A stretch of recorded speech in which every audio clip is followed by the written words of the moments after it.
കൂടി വരുന്ന ഈ വേനൽ ചൂടിൽ നിന്ന് രക്ഷപ്പെടാനായി അല്പം തണുപ്പ് കിട്ടുന്ന ഏതെങ്കിലും സ്ഥലത്തോട്ട് പോകണമെന്ന് കുറച്ച് നാളായി വിചാരിക്കുന്നു. നമ്മുടെ തൊട്ടടുത്ത് തന്നെ മൂന്നാർ കിടക്കുന്നതുകൊണ്ട് കൂടുതൽ ആലോചിക്കേണ്ടി വന്നില്ല.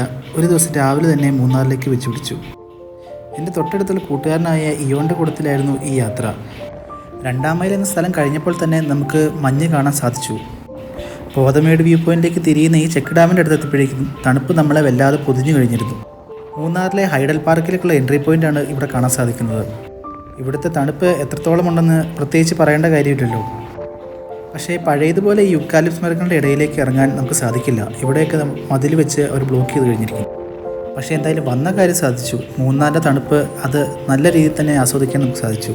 അപ്പോൾ എന്തായാലും ഇവിടെ വരെ വന്ന സ്ഥിതിക്ക് ഒരു ചായയും ഉഴുന്നുവടയും കഴിക്കാണ്ട് എങ്ങനെ തിരിച്ചു പോകും. അപ്പോൾ നമ്മുടെ സ്ഥിരം ചായക്കടയിലേക്ക് എത്തി. ഈ തണുപ്പത്ത് ഇവിടെ നിന്നൊരു ചൂട് ചായയും ചൂട് ഉഴുന്നുവടയും കഴിക്കുക, അതിലും വലിയൊരു സുഖം വേറെയില്ല. സമയം 8 മണി കഴിഞ്ഞത് കൊണ്ടാണ് ഇത്രയധികം വെയിൽ നമുക്ക് കാണാൻ സാധിക്കുന്നത്. അല്ലെങ്കിൽ മഞ്ഞ് കാരണം ചുറ്റുമുള്ളതൊന്നും കാണാൻ സാധിക്കുകയില്ല. ഇപ്പോൾ നമ്മൾ നിൽക്കുന്നത് ആറ്റുകാട് വെള്ളച്ചാട്ടത്തിലേക്ക് പോകുമ്പോൾ ചെറിയ ഡീവിയേഷൻ എടുത്ത് ഈ തേയിലക്കാടുകളിലേക്ക് കയറാൻ ഒരു വഴിയിലാണ്.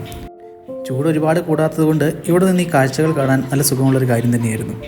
അപ്പോഴാണ് ഇവൺ എന്നെ വേറൊരു കാര്യം കാണിച്ചു തന്നത്.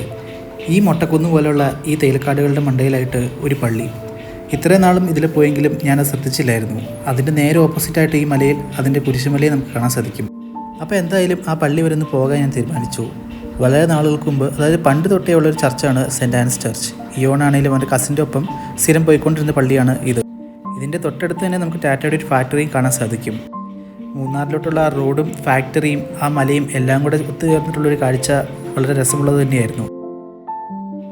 അങ്ങനെ നമ്മൾ നടന്ന് മുകളിലെത്തി പള്ളിയുടെ മുറ്റത്തെത്തി. ഇവൻ പറഞ്ഞ ആ പഴയ പള്ളി അതുപോലെ നമുക്ക് കാണാൻ സാധിച്ചില്ലെങ്കിലും നല്ല ഭംഗിയായിട്ടാണ് ഇപ്പോഴും അവർ കാത്തു സൂക്ഷിച്ച് വെച്ചിരിക്കുന്നത്. ചുറ്റുപാടും നല്ല വൃത്തിയായിട്ട്. മാത്രമല്ല ഒരു പള്ളിയിലും കാണാത്ത ചുറ്റുപാടും ഇത്ര മനോഹരമായ തേയിലത്തോട്ടമുള്ള ഒരു പള്ളി വേറെ ഉണ്ടോ എന്ന് എനിക്കറിയത്തില്ല. പള്ളിയുടെ മുമ്പിൽ നിന്ന് നേരെ നോക്കുമ്പോൾ നമുക്ക് കാണാൻ സാധിക്കുക തേയിലത്തോട്ടങ്ങളുടെ അപ്പുറത്തായിട്ട് ആറ്റുകാട് വെള്ളച്ചാട്ടമാണ്. ഇത്രയും നല്ലൊരു വ്യൂ പോയിൻ്റ് വേറൊരു പള്ളിയുടെ മുമ്പിൽ നിന്നും കാണാൻ സാധിക്കുമെന്ന് എനിക്ക് തോന്നുന്നില്ല.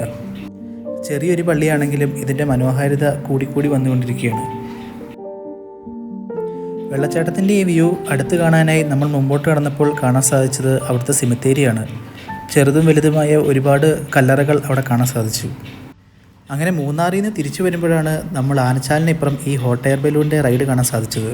ഒരേ സമയം 3 മുതിർന്നവർക്കും ഒപ്പം 2 കുട്ടികൾക്കും കയറാവുന്ന ഒരു റൈഡാണിത്. ഒരാൾക്ക് ഏകദേശം 1500-അടുത്താണ് റേറ്റ് വരിക. പക്ഷേ നേരത്തെ കണ്ടിട്ടുള്ളതുപോലെ ഈ ഹോട്ട് എയർ ബലൂൺ പറന്ന് നടക്കുകയില്ല. ഈ കെട്ടിയിരിക്കുന്ന കയറിൻ്റെ അറ്റം വരെ മാത്രമേ പൊങ്ങുള്ളൂ. കാരണം കേരളത്തിൽ അതിനുള്ള അനുവാദമില്ലെന്നാണ് ഇവിടുത്തെ നടത്തിപ്പുകാർ പറഞ്ഞത്. പക്ഷേ ഹോട്ട് എയർ ബലൂണിനുള്ള യാത്ര ഒരു വ്യത്യസ്ത അനുഭവം തന്നെയായിരിക്കുമെന്ന് എനിക്ക് ഉറപ്പാണ്. അപ്പോൾ ഡീറ്റെയിൽസ് ഞാൻ ഡിസ്ക്രിപ്ഷനിൽ കൊടുക്കാം. Thanks for watching.